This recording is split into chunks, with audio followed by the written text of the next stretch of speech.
Yo les brothers, Zinoc, Team Vintage Mécanique les gars, une semaine d'absence encore, mais c'est pour vous sortir de meilleures vidéos les gars. Donc aujourd'hui on va faire un petit bilan sur la Kimco Quanon, on va avancer, et je vais vous parler un peu du 600 Phaser qu'on est en train de transformer en Café Racer. Mais avant ça, générique.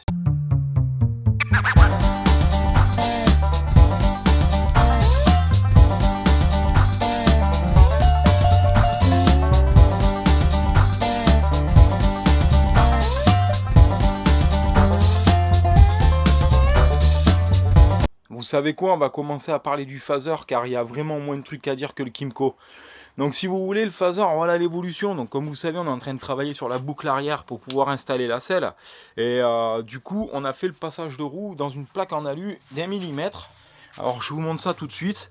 Donc voilà, cette petite plaque alu, nous l'avons découpée, hein. Elle va venir complètement plaquée ici. Voilà, comme vous pouvez voir, donc elle monte ici, on a coupé, on a fait l'arrondi, etc., etc. Donc toutes les vis qui permettent de fixer la selle vont passer ici à travers. Donc là j'ai un collègue qui m'a gentiment prêté un petit poste filaire fil fourré. Donc on peut pas faire du point par point avec, mais je vais pouvoir faire des soudures qui vont tenir sur la tôle d'1 mm et ça va me permettre de surtout de pas percer. Donc ce qu'il en est ici, c'est comme vous pouvez voir au niveau du passage de roue, on est quand même vachement bas. Donc le propriétaire de la moto, qui est un abonné de la chaîne, a l'intention d'investir dans un kit de Reos qui coûte 74 euros.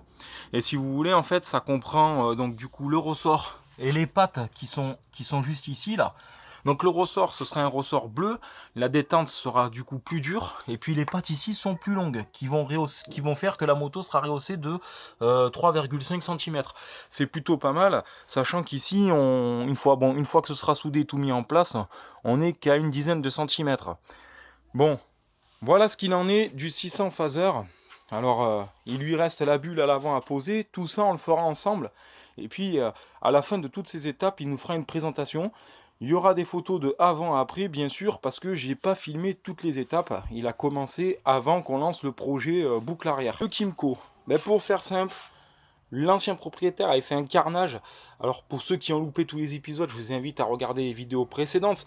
Vous allez voir un petit peu ce que j'ai fait dessus, puis vous allez surtout voir la bulle qui était montée dessus à l'origine. Donc il faut savoir un truc, c'est que c'était pas une bulle d'origine, c'était une typée Transformers. Je vous laisse sur cette photo.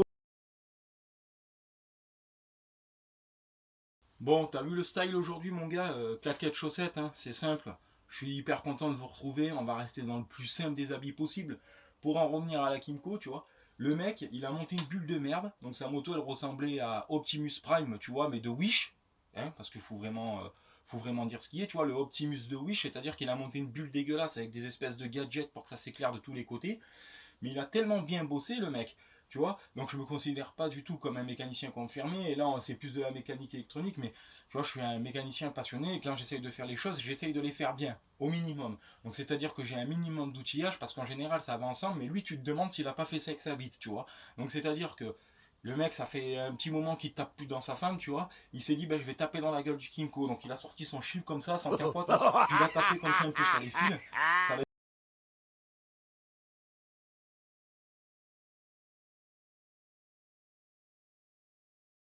bien avancé, je me suis bien fait chier. Donc le résultat de loin, hop, je vous en montre pas plus, on va voir ça tout de suite.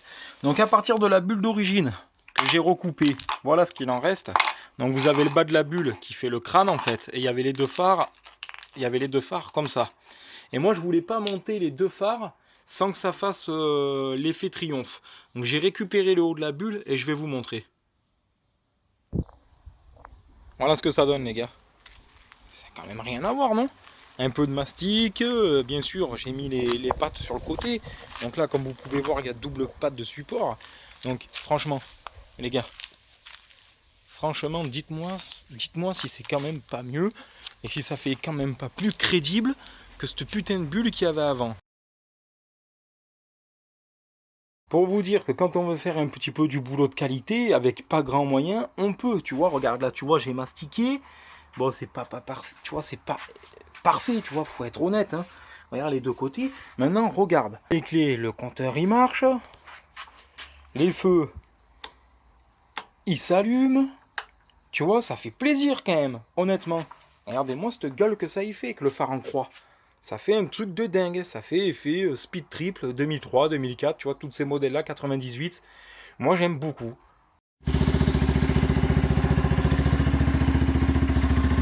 Tac, là, je suis ici, je suis sur la route. Tac, boum. C'est pas beau, ça?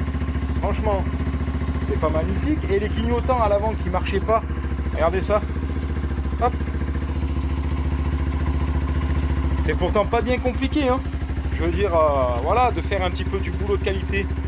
Bon, ben, cette vidéo touche à sa fin, les gars. C'était un plaisir pour moi de vous retrouver.